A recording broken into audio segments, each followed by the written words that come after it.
du comité central du parti de la révolution populaire du Bénin, nous avons répondu présent.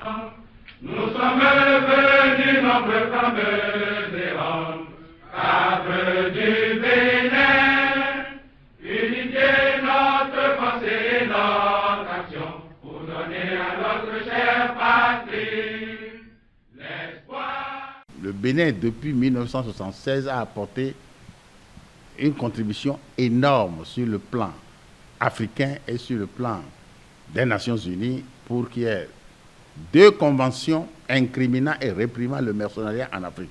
Le mercenariat a vu le jour dans les années 1960 et 1970. Durant cette période post-indépendance, de nombreux États africains, dont le Bénin, étaient proies à des tentatives de déstabilisation, principalement externes, mais aussi internes. La date du 16 janvier 1977 est celle où le Bénin a été agressé, une date mémorable dans l'histoire politique du pays. C'était un dimanche.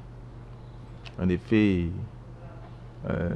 à l'aube, les populations de Cotonou ont été réveillées par des rafales d'un groupe de mercenaires qui venait dont l'aéronef venait d'être atterri à l'aéroport de Cotonou.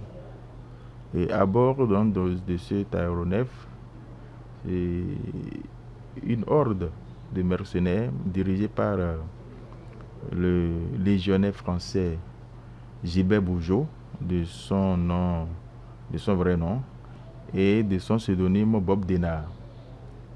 Donc l'opération Crevette venait d'être déclenchée et l'objectif était de renverser le gouvernement militaire révolutionnaire installé à la tête du pays à l'issue du coup d'État du 26 septembre 1912.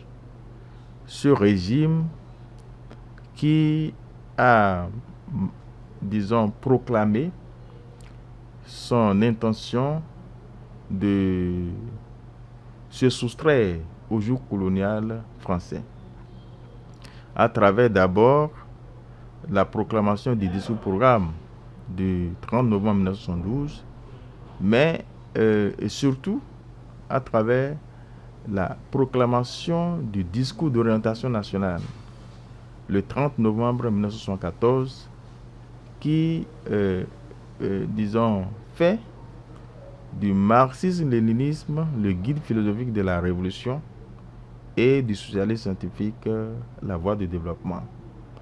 Cet événement a jeté un froid dans les relations entre la France et le Dahomey de l'époque, et la situation, les tensions diplomatiques vont s'empirer, et c'est dans ce contexte qu'on peut donc circonscrire l'agression du 16 janvier 1977 au Bénin. Comme ceux qui étaient à Cotonou, nous avons été surpris, nous qui n'étions pas très loin, nous avons été surpris de l'agression du 16 janvier.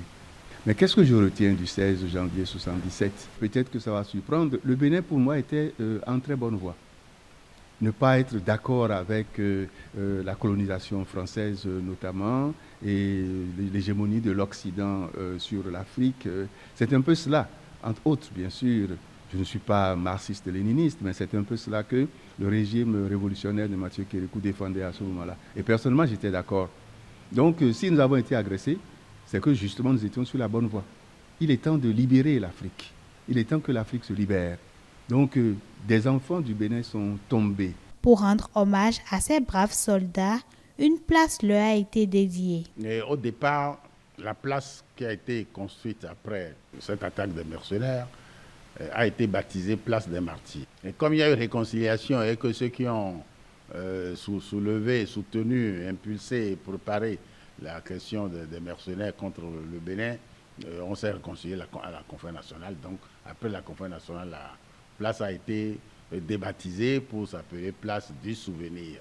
Personnellement, je n'ai pas été enchanté et je maintiens ma proposition.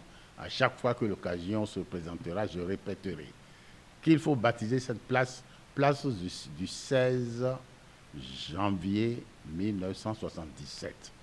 ça peut se faire et les jeunes, demain, après-demain, demanderont, mais 16 janvier 1977, c'est quoi? Et on leur expliquera. Mais plein de souvenirs, ça ne correspond vraiment pas à grand-chose. La résistance à Bob Denard, la résistance des forces armées populaires et des populations de l'époque, puisque Kérékou avait lancé un appel à toutes les populations de sortir pour aller combattre l'ennemi commun. Cette résistance est semblable à la résistance du roi Béhanzin. Voyez-vous, donc ce n'est pas normal qu'on change le toponyme qui est tout à fait cognitif, un peu comme pour dire que tout ce qui s'est passé pendant la période révolutionnaire était mauvais. Non, on a tout fait de jeter le bébé avec l'eau de bain et on dit place de souvenirs aujourd'hui. Souvenirs par rapport à quoi? C'est un peu vague. On se souvient de ce qui est arrivé, mais il ne faut pas qu'on perde la mémoire de ceux qui ont versé leur sang, qui sont tombés. Donc, si on pouvait trouver un intermédiaire, pourquoi pas? Mais si je devais choisir moi, je garderais bien volontiers la place des martyrs. Selon le socio-anthropologue Oumour Abdoulaye, le choix du nom importe peu. Une journée de souvenirs ou journée de martyrs, ce n'est qu'un jeu de concepts et de mots. Toujours est-il que c'est une place de souvenirs. C'est pour immortaliser tous ceux-là qui ont lutté pour libérer ce pays de main des impérialistes. C'est un symbole de patriotisme. Les raisons qui justifient cette défaite des mercenaires au Bénin sont évoquées ici. D'abord, on leur a fait croire que dès qu'ils vont débarquer, le peuple va se soulever contre le régime en place. Et le peuple ne s'est pas soulevé. Deuxième motif, ils avaient bien préparé leur coup depuis des années. Et au moment où ils ont mené leurs enquêtes, l'armée béninoise n'était dotée que des fusils masse 36. Or, entre-temps, Mathieu Kérékou avait commandé des Kalachnikov.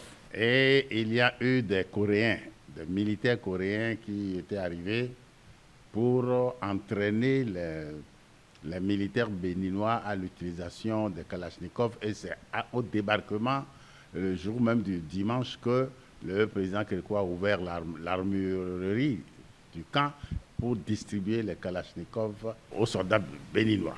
Les Coréens qui étaient à la présidence de la République se sont engagés dans le combat pour refouler les mercenaires. La troisième raison de l'échec est qu'ils ont eu du retard. Ils sont arrivés un peu plus tard que l'heure qui avait été prévue par eux. Cette opération, il avait appelé opération Crevette. Aujourd'hui, peu ou presque plus personne ne s'intéresse à ce pan de l'histoire. Des solutions sont proposées afin de permettre aux uns et aux autres de commémorer cette journée. Lorsqu'un peuple perd la mémoire des choses, c'est dangereux. Donc il faut que nous apprenions à écrire notre propre histoire. Pas l'histoire que le colon nous a écrite dans les livres que nous avons appris. Donc il est temps que les historiens, les sociologues, les intellectuels africains se mettent à l'œuvre d'écrire. La date 16 janvier, pendant la période révolutionnaire, a été toujours célébrée. C'était une journée qui était toujours fériée. Parce que cette agression, si cela, marchait, c'était une rupture, c'était un blocage au mouvement, au processus révolutionnaire qui était mis en place. On ne peut pas laisser sous silence cette date. C'est une date à laquelle il faut vraiment, pas forcément au niveau de l'armée, tout citoyen doit rendre hommage.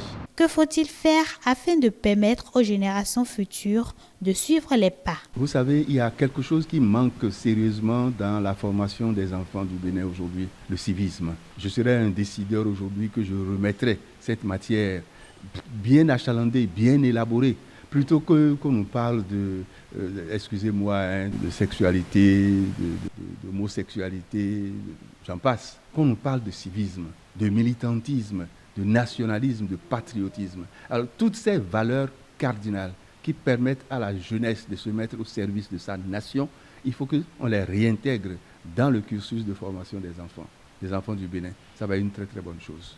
Je n'incrimine pas la jeune génération en tant que telle, mais je dis Tant que les conditions sont véritablement réunies, elle ne doit pas se prier de s'engager pour défendre sa patrie. On ne peut pas la prier de développer un amour pour sa patrie. Qui est l'Afrique? Quelle est l'identité africaine? Qui est le Bénin? Parce que chaque génération a ses responsabilités, a sa mission. C'est l'autre qui l'a dit, Frantz Fanon, n'est-ce pas? Donc il est temps que les jeunes générations se mettent réellement à l'école des anciennes générations. Mais il faut qu'avant cela, les anciennes générations aient appris à laisser des traces sérieuses, des traces sincères.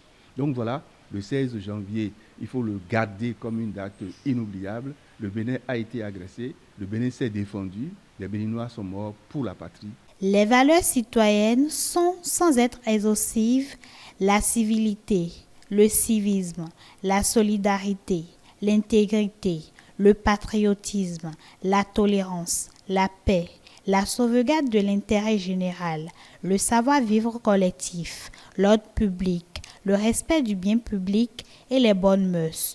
Tout citoyen doit s'approprier ces valeurs. À l'appel du comité central du parti de la révolution populaire du Bénin, nous avons répondu présent. Nous sommes venus nombreux fameux et hommes, cadres du